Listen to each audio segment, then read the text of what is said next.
Hey guys, welcome back to Diving Deep in Thought. You're here with Elias, and today I want to talk to you guys about showing up for yourself and your responsibilities for you. Because a lot of the time, we always hear about showing up for work, showing up for school, showing up for your friends, for everyone else. And what tends to happen is we keep focusing externally that we don't build up ourselves and we don't give ourselves credit for what we're doing on a daily basis in terms of our work, our family. We put in all this energy out there, and at the end of the day, we say to ourselves, well, what was really in it for deep down? What was really in it? What did I get out of it? And it's not selfish sometimes to think like that, because if you don't put a little bit of every day into your life in terms of, your mental health, your physical health, your spiritual health, your emotional health, if you don't put your own effort into your life, it will never be fulfilled. There will never be that partner that compensates for the internal fulfillment and contentment that you have for yourself. Impossible. And you hear about, I'll tell you why. You hear about, when I get the right partner or when I get this, you're searching everywhere for happiness when happiness can only ever be addressed within. So you could buy that nice car, you could get the ideal partner, you could start a new family, you could do all these things which are wonderful. But deep down, if there's insecurities or if there's trauma that you haven't dealt with in terms of your own self-worth, all these things do is they create a barrage of comforts that distract you from the real issue within. And by palming them off, they never go. They're within you. They're stored within you. So we have to address these things. And a few ways I'm going to tell you how to address these things is what I've done to sort of clean out my closet in terms of emotions that keep creeping up. They keep surfacing. The analogy I gave in my Dive In Deep in Quotes page is you can put the rotten apple at the bottom of the box and cover it with all the nice apples, but eventually every other apple will be affected by the rotten apple. It's just a matter of time. All you're doing is putting layers of clean apples above that rotten apple, but that rotten apple will eventually infiltrate. And that's the same thing with your thoughts. You just have to address them. You're not eliminating them, you're addressing them. And 3 ways that I can tell you to address these thoughts is, the first one is gratitude journaling. Gratitude journaling is writing down 5 things. You physically got to write it, not on your phone, because when you write something on your phone, you're mentally stimulated, but it's not processing. You're doing the task, but it's not processing deep and hardwired as writing on a piece of paper. The reason for writing on a piece of paper is you've physically got to get a paper, you physically got to get a pen, and you've got to go to the effort of writing it out and consciously being aware.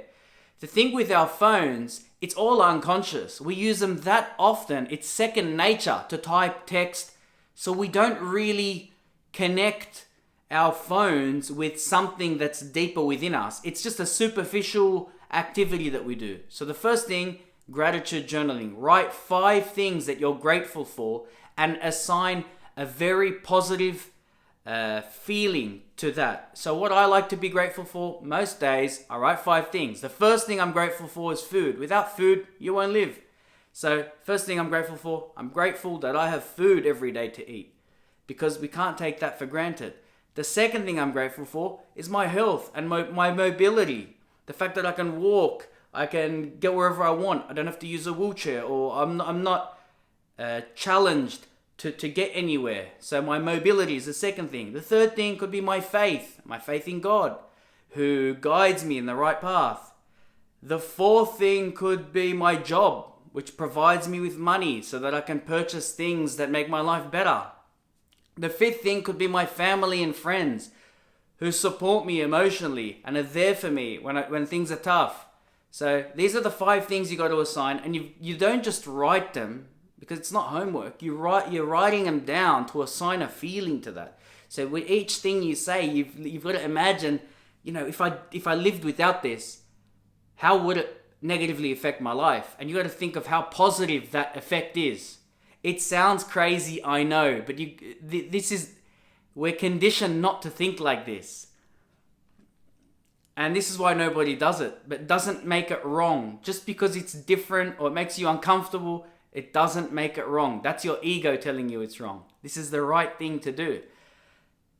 So gratitude journaling. The second thing is it's like a mental health checklist. Every day when you wake up, write down the thoughts that are on top of your mind. The thoughts that come up first thing. It could be paying your bills. It could be getting that new car. It could be whatever.